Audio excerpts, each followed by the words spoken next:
എന്റെ പൊന്ന് കരയണ്ട. വല്ല എന്റെ മാറും പൊന്നെ.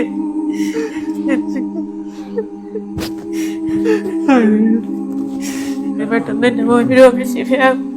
എല്ലാ നാട്ടുകാരെല്ലാം സഹായിക്കും. വിഷമിക്കണം, എല്ലാം പെട്ടെന്ന് ശരിയാവും. വിഷമിക്കല്ലോ. പാപ്പ വെച്ചിട്ട് 5 മാസമായിട്ട്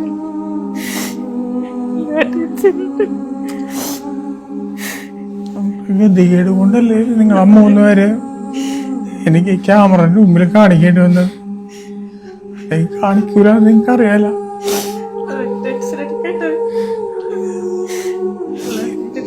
എത്രയും പെട്ടെന്ന് ഈ രോഗം മാറിയിട്ട് എനിക്ക് നിങ്ങളെ സംരക്ഷിക്കണം. അസ്സലാമലൈക്കും. എല്ലാരും സഹായിക്കണം. എന്റെ ഭർത്താവ് കരൾ മാറ്റി വെക്കണം എത്രയും പെട്ടെന്ന്.